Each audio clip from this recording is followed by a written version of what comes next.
Tomara que saia mais ou menos.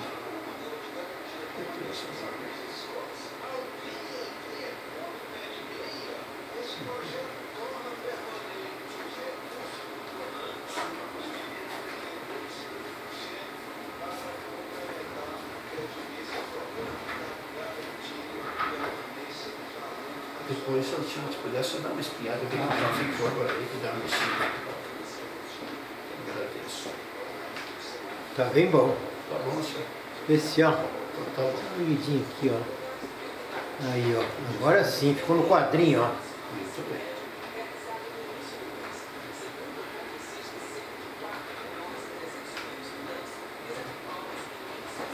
A primeira edição do Liberdade é o senhor. 2000 o quê? Primeira edição escrita do Liberdade. De 2000 o quê? 2005, 6. Final de 2005. Estou dando uma realizada, eu faço uma live por semana, hoje eu vou dar uma...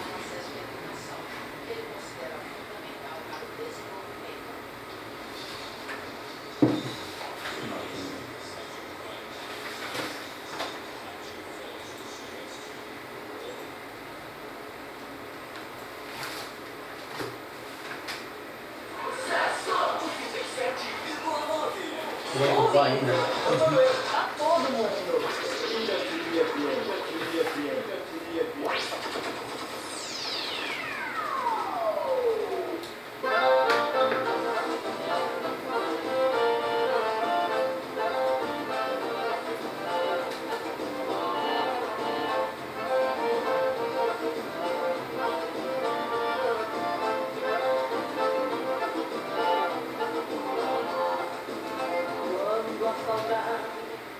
Boa noite, comunidade do Rio Grande do Sul, e agora encurtamos para o nosso São Miguel aqui nos 30 povos missioneiros, né? No fim do mundo, segundo diz o Francisco, Liberdade Jornal nas ondas da Piratini FM. Agradecer vocês aí que curtem, compartilham, não é? E que comentam aí sobre o trabalho que ora nós desenvolvemos aqui no programa Humanos, Humanos com Liberdades, Humanos sem o H, não é? Então convidamos você também, não só para o programa aqui, Humanos com Liberdade, neste horário na Piratini FM, mas também temos nas redes sociais aí a live, né, que uma vez por semana sai, não é? A gente está pensando em fazer 2 lives, né? E que vai nas redes sociais aí, nas nossas páginas do Facebook, depois a gente muda o link para as outras páginas. E também hoje a gente também está gravando e vai passar dentro de 1 hora, 1h30, mais tardar, amanhã cedo, no YouTube. A gente pede muito para que vocês nos acompanhem também no canal, no nosso canal YouTube, Liberdade, como é que a gente diz, desculpem, Liberdade, underline, o jornal, Liberdade, tracinho, aquele risquinho mais embaixo, né? O jornal é o nosso endereço. Você localiza logo verde, onde está escrito LOJ, não é? E ali vai achar o espaço do Liberdade, o jornal. Liberdade, underline, o jornal emendado, tudo letra minúscula. No YouTube, o canal do Liberdade no YouTube, ele tem vídeos, tem imagens do nosso povo, né? Tem cenas, tem entrevistas, tem um monte de coisa, vídeos ao vivo, vídeos gravados, não é? Tem aí sobre nossas comunidades, e aos poucos a gente vai melhorando, não é, o nosso trabalho. Trazemos aqui o endereço da Aker Autosom, Aker Autosom, não é? Som automotivo, acessórios para seu veículo, bateria, higienização, película, a mais tradicional em Santo Ângelo, a Aker Autosom, não é? Na Marquês de Herval 2641, Zona Norte. Um abraço imenso ao Marcos. Família Aker está no coração da gente aqui em São Miguel, no coração da Liberdade, né? Aker Autosom. O telefone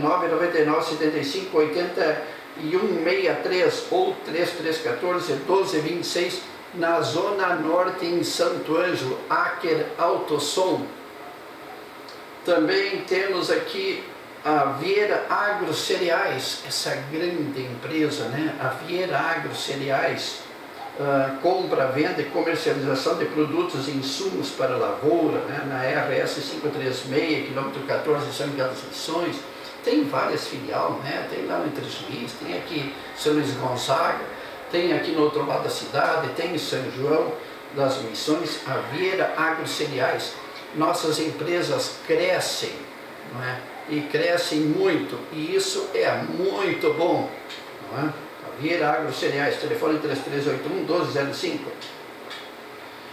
Bar, restaurante, churrascaria Três Missões, não é? Ao lado do posto Santa Terezinha, lá em cima, no acesso ao trevo São Miguel das Missões, do Santa Terezinha, na BR 285, quilômetro 530, não é? Olha aí o pessoal nos acompanhando. Oi, Clary, estava falando de você agora há pouco, que bom te ver aí, não é? Acesso São Miguel das Missões, 98101-1998, São Luís Gonzaga. A Clary tem o filho Janiel, que planta lá no norte, no Maranhão, né? Um abraço para o Janiel, para a família, para a filhinha do Janiel, né? Parece que tem mais outra, né? Que eu não sei se já nasceu ou não, né? Topázio, relojaria, joalheria e ótica, a mais tradicional da região. Topázio, na Caibaté. Óculos de grau, descanso, relógios, joias, taças e troféu na rua Adão Schneider 1622. Telefone da Topázio. E lá tem brindes, se você vai fazer jogo de bola, vai lá contra as taças na Topázio. 99622-4552 ou 3355-1309 no centro de Caibaté. Alcione, lasca para nós uma música que a garganta está me judiando.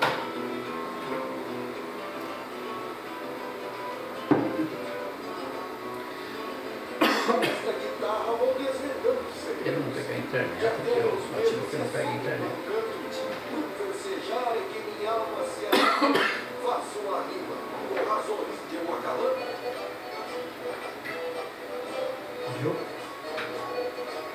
Pois é, gente, hoje eu vou tratar de um tema que eu julgo sensível, delicado. Vamos dizer assim, é análise política. O João Antônio Sartori, jornalista, fazia uma análise política do momento atual do nosso país. Eu dei umas pinceladas, fiz um resumo hoje aí para ter uma certa sequência, porque o assunto é extremamente amplo, não é? Mas eu acho que é um momento de os pensadores, e eu me coloco entre estes, né? Emitem opiniões, né? Até para a sociedade, vamos dizer assim, opinar, né? Reagir, concordar ou não. Puxa, tem que ajeitar um remédio para essa garganta, que coisa chata. Mas assim, vamos começar com a nossa análise política no período pré-Bolsonaro, quando o Brasil ainda não tinha um Messias a campo. Quer dizer, tinha muitos Messias, mas nenhum Messias candidato a presidente da República. E aí apareceu um Messias. E esse Messias começou a perambular, e o povo, à época, vamos dizer assim, estava ávido por uma figura mais à direita no país. E o Messias, nas andanças, empolgado, carregado pelo povo, e ele gostava de se carregar pelo povo. Os Messias gostam, às vezes, de se carregar pelo povo, a não ser o nosso grande Messias, que é o Jesus, o verdadeiro, né? Mas recebeu uma facada.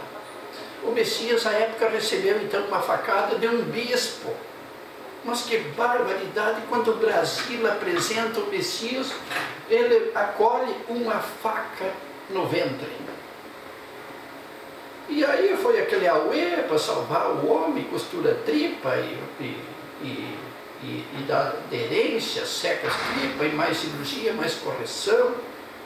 E a nação toda acompanhando aquele drama que vivia o então candidato que veio se eleger presidente do Brasil, Jair Messias Bolsonaro, não é? E concorrendo, parece que era com o Haddad na época, né? Uma coisa assim, eu vou de vez em quando procurar me socorrer aqui, não é? Ele ganhou com 65% dos votos, o Haddad foi 55%, parece que é o Haddad. O Messias trouxe o grupo dele, né? E eu particularmente, eu localizo na figura do Paulo Guedes, o economista, renomado internacionalmente, com uma pessoa altamente capacitada, competente, né? Paulo Guedes. E o Paulo Guedes tomou várias medidas que uma economia capitalista, que orientam uma economia capitalista, não é? Racionalidade de despesas, menos interferência do Estado, vamos dizer assim, várias medidas, né, dentro da economia, medidas macroeconômicas, não é? Não gastar um aperto, que é a luta de todo o governo, mas o governo Bolsonaro, à época, ele procurava de fato não gastar, ou gastar o mínimo necessário, e o Guedes então tinha essa linha, gastar o mínimo e não gastar a mais do que temos, para não emitir moeda, para não gerar inflação. Em várias situações de crédito, ele foi ampliando, não é? Foi trazendo confiança, principalmente para a classe produtiva do país, não é? De que de fato tinha um governo não só sério, mas um governo que, eu estou falando vamos dizer assim, dos ministros, do ministro Paulo Guedes, mas um governo que tinha um ministro que era sério, que se preocupava com a produção, com a reestruturação, com a retomada da economia brasileira, com a reindustrialização do país, não é? Então o Paulo Guedes, ele é mestre, ele dá aula para professores, não é, na Europa. Então, como ele diz assim, pelo salário que ele é habituado a ganhar, o que ele ganhou aqui como ministro, é irrisório, mas à época ele disse que ele tinha assim, ele se sentia bem sendo pelo Brasil, pelo salário que eu receberia aqui como ministro, pelos altos cargos que ele tinha ocupado.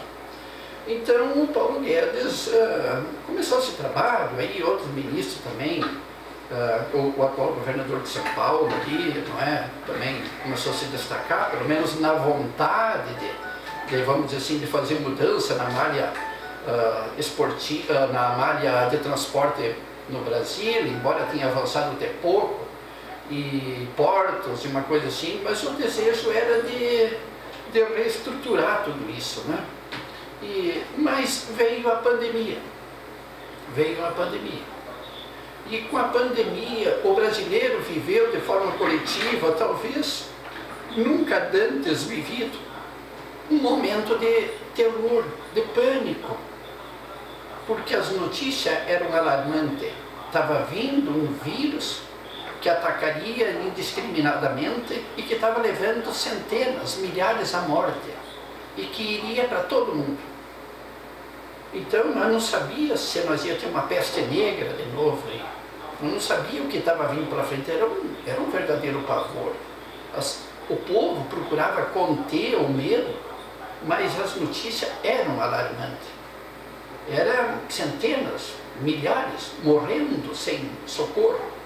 E aí aquele momento de turbulência, de necessidade de ações do governo, o governo tentando produzir a vacina aqui através dos nossos laboratórios, que virou quase um fracasso, metendo dinheiro, mas não temos como competir com esses laboratórios mais adiantados, né?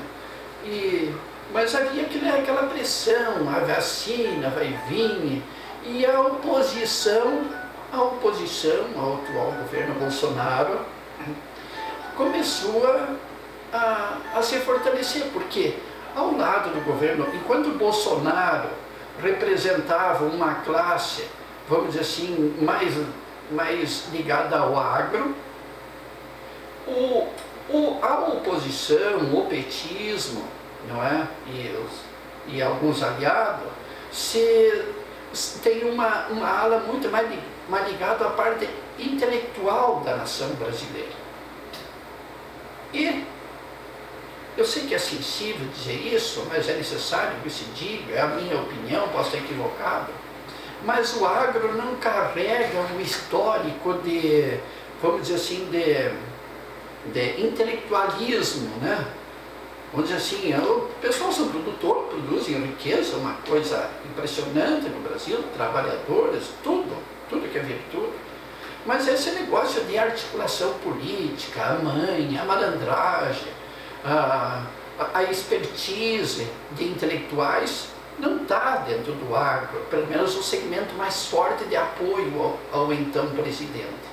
E enquanto o governo Bolsonaro se digladiava tentando se defender da pressão cada vez mais da oposição, que o Bolsonaro cometeu um erro também, ele levou um quadro de governo enxuto para dentro do governo dele, poucas pessoas da confiança dele, do governo, e deixou nas estatais, em todo lugar, aqueles que davam os apostos. E que, por a questão de apadrinhamento e outras coisas, não é? E motivos de gratidão, tinham mais simpatia de voltar ao período do lulismo. Não é? Então, isso, aí a oposição ia se fortalecendo, e o governo Bolsonaro ali enredado com a pandemia. Não é? E ele também, enquanto acho que ele tomou medidas assim que foi muito inteligente, o presidente à época, que ele dizia assim que o comércio tinha que trabalhar, as pessoas, o sistema produtivo do país não podia parar, tinha que trabalhar, não é? Precisava continuar trabalhando, tinha que enfrentar, não tinha saída, não é? Enquanto a oposição, não, fica em casa, e aquela história de que o governo não queria comprar vacina, e sabe, todas aquelas lambanças que todos sabem, se viveu essa situação. Oposição muito forte, trabalhando, vamos dizer assim, por baixo, não digo por baixo do pano, mas ali, num segundo escalão do governo, não é? E enquanto eu vou nominar aqui como o Carioquinha, o Bolsonaro, naquela ingenuidade de que não tinha também uma expertise para assumir um cargo de tamanha relevância, que é presidente de um país, de uma nação, subia em moto e fazia as motocicletas e não sei o que, fazia aquelas encenação toda, não é?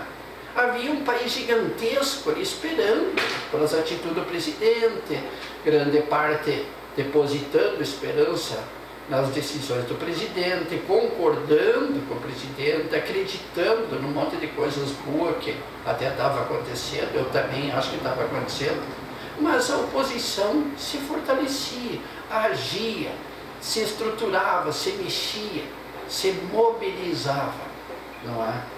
E tanto foi que aconteceu aquele segundo ato, né? Uma forma um pouco, vamos dizer assim, questionado por muitos. Veja que eu estou fazendo uma análise.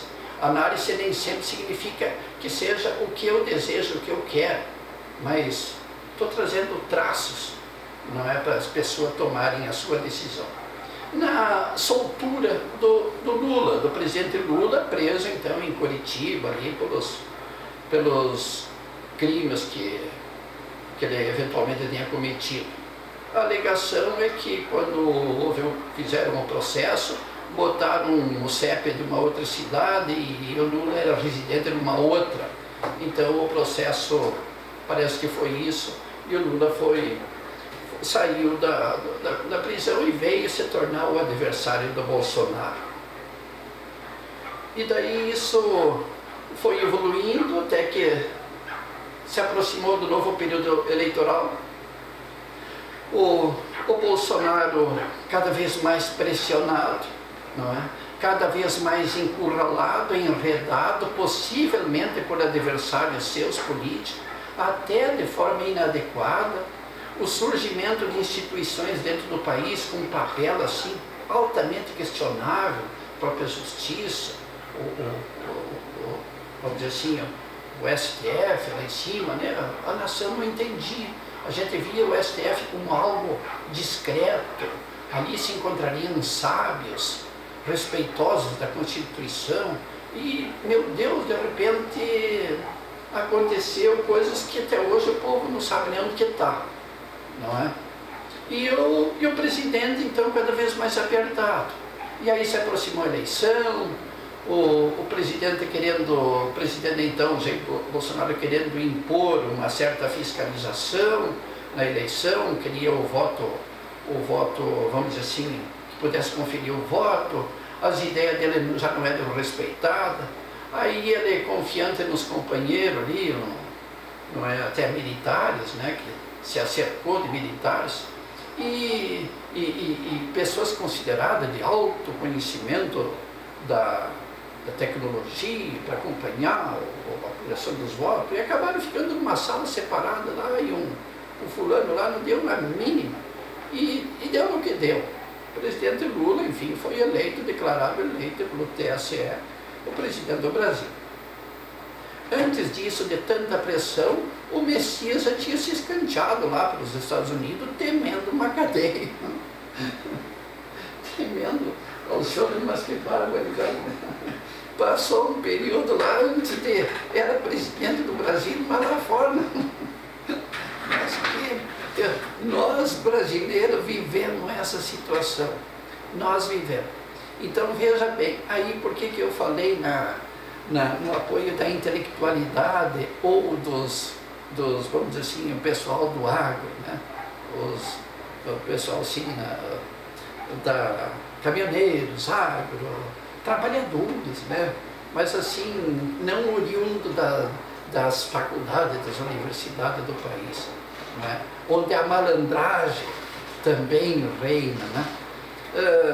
Então o presidente viu que a base dele era trêmula.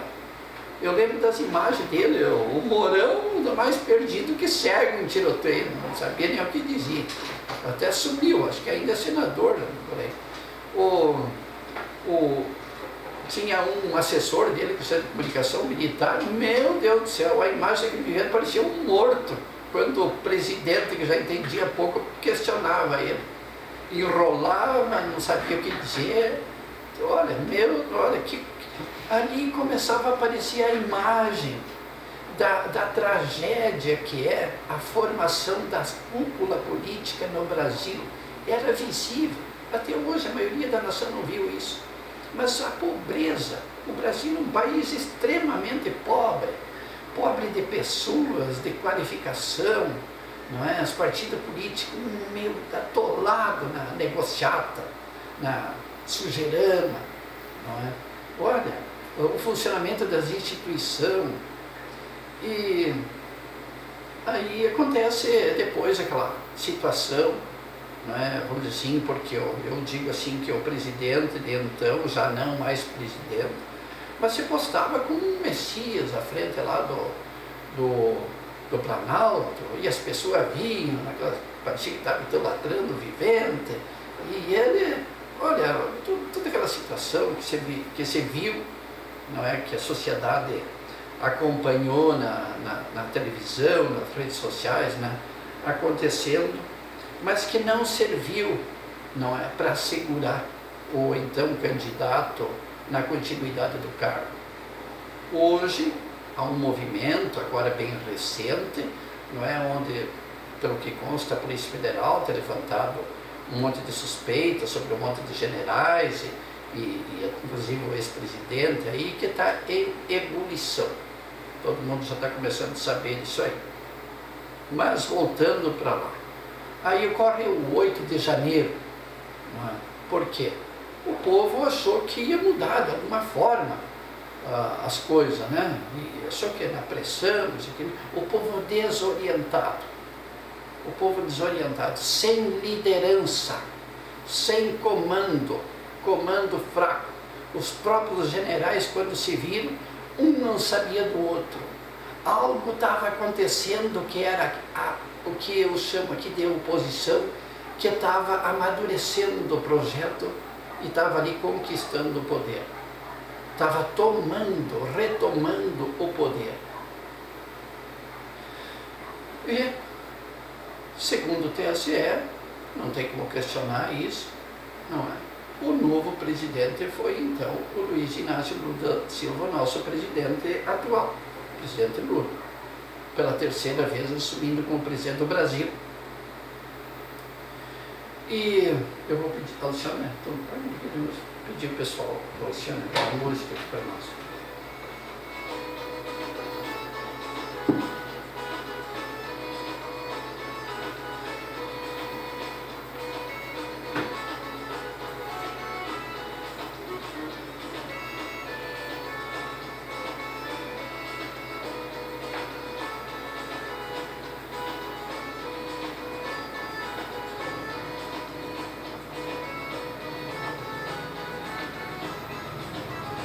Quando eu penso ter você junto comigo, desaparece sem deixar rastro nenhum.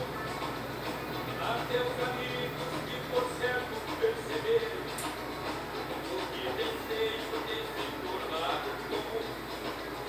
Sai à procura de você, mas não pouco. Nosso Super São Miguel, o lugar para fazer o teu rancho. O rancho é no Super São Miguel, aqui em São Miguel das Missões, na Borda do Campo. As ofertas você confere no site da Liberdade, www.liberdadejornal.com. Você também confere nas nossas redes sociais, a gente pipoca, nos nossos perfis, tem 2 perfis, João Antônio Sartori e João Antônio Sartori do Loja.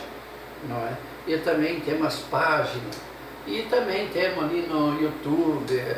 Então a gente muda a nossa publicidade, www.liberdadejornal.com, ali está todas as ofertas do Super São Miguel. Terça-feira já está uma luta, porque nas primeiras horas da manhã os hortifrutigranjeiros praticamente somem, né? Então tem que se adiantar ali, não é? Pedem para fazer reserva, o Cássio diz não tem como fazer reserva, por causa da oferta, da qualidade dos produtos. Qualidade é tudo, e preços bons. Super São Miguel, na Avenida Borges do Canto, 1626, telefone 999-75-50-43. Companhia das Persianas, cortinas, almofadas, papel de parede, tapete, tudo para o interior de sua casa, na Marquês de Herval, 1985, telefone 3314-2983, Companhia das Persianas. Um abraço, pessoal da Companhia das Persianas, quer embelezar a tua casa, não é? Companhia das Persianas, né? Eles têm papel de parede, tem cortina, tem almofada, tem tudo, não é? Elétrica Veiga, material elétrico, hidráulico, ferramenta, as melhores marcas, as melhores ofertas, sempre é na Veiga. Qualidade, variedade, melhores marcas, segurança, melhor orientação, Veiga. Ferragens, não é? Material elétrico, hidráulico, Veiga. Na Getúlio Vargas, 1485, sala 10, esquina com 25 de julho, 3312-4550. Todos os endereços nossos vocês encontram no site do Liberdade. Acesse, curta, compartilhe. Ferraria, funilaria Fengler. Estruturas metálicas, grades, portões, serviço de funilaria, soldas, conserto. Parque Industrial do nosso querido e amado Mato Queimado. Um abraço ao prefeito, um abraço lá a todo o pessoal do turismo, a gente querida, linda Mato Queimado. Mato Queimado também no coração da gente. Telefone 99607-2453, não é? Um abraço para o Rogério Falca. Rogério, tu está me devendo uma visita aqui, amigo velho. Tem que aparecer aqui, senão nós vamos te levar lá para casa e vamos fazer uma live contigo, se te faltar tempo. Maicá, o Windows Film, né? Serviço especializado de película, som automotivo da WF, higienização do seu veículo, só qualidade, a família Maicá, maior carinho, a família Maicá, né? Na Edilson Brasil Soares, 2030, esquina com a Ipiranga, em Santo Ângelo. Telefone da Maicá, Windows Film, 999-75-5889. São alguns dos nossos apoiadores. Vamos dar mais algumas palavras na nossa análise política, né? Então vem o governo Lula. E aí o governo Lula diz assim, mas qual é que é o dinheiro que eu tenho afinal para gastar nessa coisa? vinha de um governo enxuto e tinha, parece que, sobrado, assim, entre aspas, um recurso para a retomada do governo de 50 milhões. O governo disse, não, é pouco. E aí foi aprovado mais um montante, eu não me lembro se é mais 100 ou 150 milhões, né, para o governo começar o governo. Né. E também foi tomado, aos poucos, o governo Lula foi impondo o ritmo dele de governar. Não é? Vamos dizer assim, o Banco Central começou os questionamentos do governo queria influenciar na questão da política monetária, questão dos preços dos combustíveis. O governo da esquerda, geralmente, ele prefere uma opção mais intervencionista. Não, tem que fazer tal coisa, o preço tem que ser assim, assado. Não é? Mas há quem pense, e eu também como economista penso assim, que às vezes não segue exatamente conforme a gente queira. Tem que fazer aquilo que é necessário fazer, não é? Para bem de não resultar em prejuízo. Mas o populismo voltou com mais força, embora o Bolsonaro também fosse, ele como líder, tão ou mais populista que o Lula. Mas o Bolsonaro é um populista pessoal, o presidente Lula é um populista, as políticas dele são mais populistas, né? E aí houve aquele, vamos dizer assim, aquela nova volta a não, vamos dizer assim, preocupação com a indústria nacional, com a infraestrutura, com a logística. Passou a ser uma questão assim, da onde que podemos extrair dinheiro e o que o governo pode fazer para melhorar a vida do povo. E aí nasceu, hoje tu vai no Google ali, aposentados com 5 fios de cabelo na cabeça tem aposentadoria assim, com 12 tem aposentadoria assim, tu que não sei o que tem direito a isso e aquilo, aquela montoeira de benefícios, não é? Mas não há uma preocupação, e isso é um ponto de vista meu, não é? Da economia como um todo, não é? Uma economia é um corpo gigantesco, grande, e tu tem que ter uma visão macroeconômica para tu ir fragmentando as políticas setoriais, né, as políticas mais localizadas. E o Brasil voltou àquele estágio, né, vamos dizer assim, o presidente Lula, ele gosta de dar boas notícias para o povo. Eu vou construir 300 casas aqui, e acho que já construiu lá para o Nordeste, eu vou fazer isso, dar aquelas ajudas. Ele é mais humano nesse sentido, não é? Mas a economia precisa respirar, não é? A nação precisa produzir, os resultados tem que se fazer. E, em paralelo a isso, voltando para a política, algo estava acontecendo que eu digo que a grande maioria, quase totalidade da nação brasileira, não se deu por conta, não questionou. Quem bancava esse retorno da esquerda para o poder, quem daria e deu sustentação para que isso acontecesse, quem deu a segurança para aquilo que nos choca, para a grande parcela da população todo dia, vamos dizer assim, as atitudes de certos organismos dentro do país, porque não vão dizer, não me digam que 4, 5, 8, 12 pessoas teriam o poder que uns têm demonstrado em ter, de se opor a pressões tão gigantescas como tem acontecido no Brasil, de uma forma totalmente tranquila e até deslavada. E lembro que quando há então oposição da direita, que a direita, vou botar um adendo aqui, tem umas características assim, a direita não constrói amizades pela distribuição de recurso. A direita, em média, principalmente a ala mais radical, ela é extremamente materialista e acumuladora. Materialista e acumuladora, não constrói, não hidrata, não amplia amizades desta forma. A outra faz justamente isso, dando, claro que, vamos dizer assim, a base, as migalhas, mas importantíssimo para uma nação que tem mais de 40 milhões de pobres. E então, e que a tendência agora é, além de ter piorado, né, piorar ainda mais. O desenho na frente não é nada animador, economicamente não é nada animador. Os dados reais da estatística não é nada animador. Tanto que está em inflação e outras coisas, né? Endividamento maior. O Brasil vai ficar devendo 1 trilhão, parece que de real, a dívida vai em pouco tempo. Uma coisa nunca alcançada antes. Mas então o governo,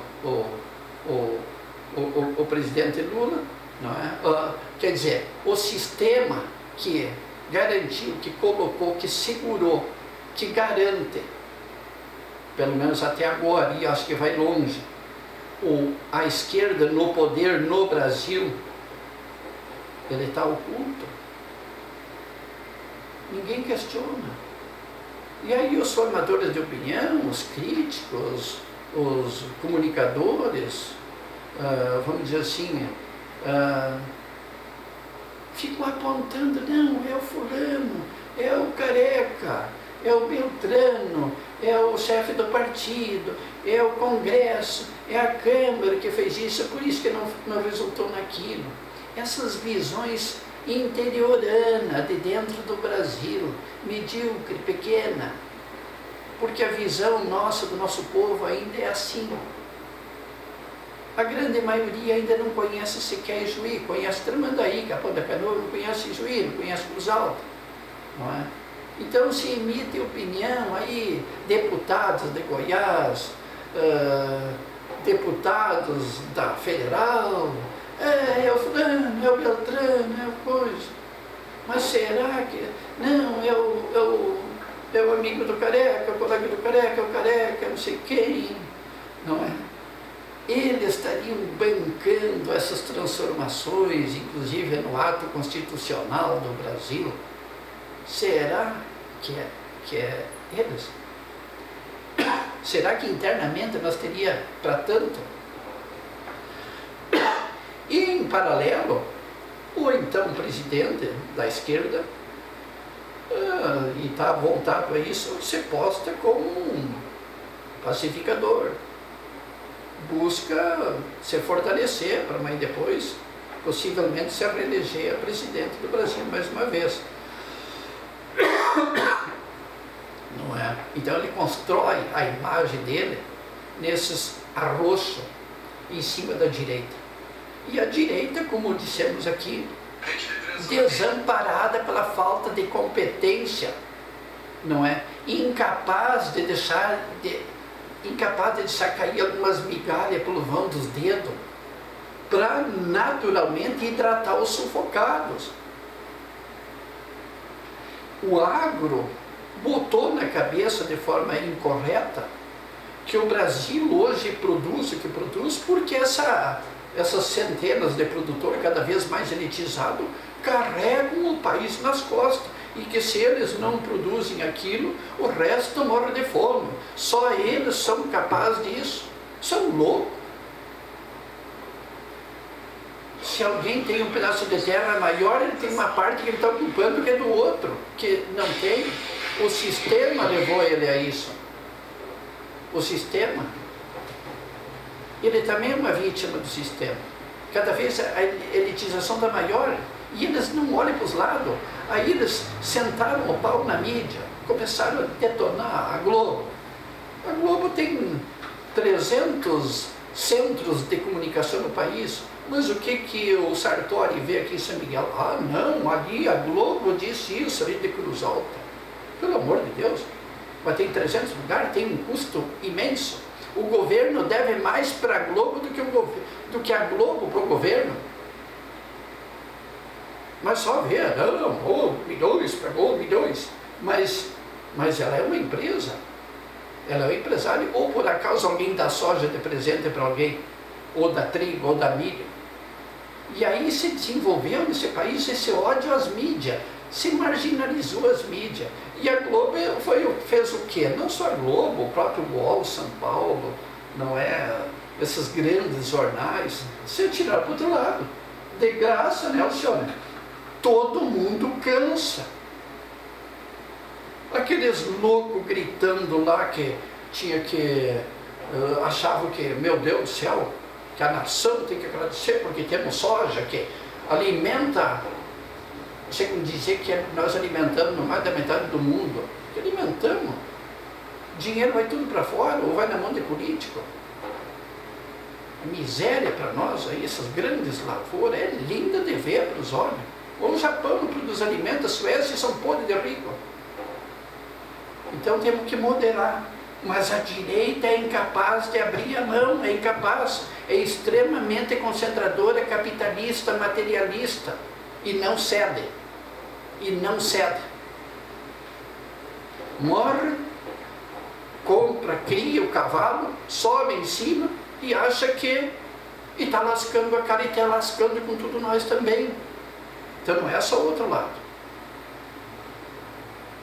Então, se de um lado nós temos o propalado, o projeto socialista, aí eu não mencionei aqui quem está por trás disso tudo, no meu ponto de vista.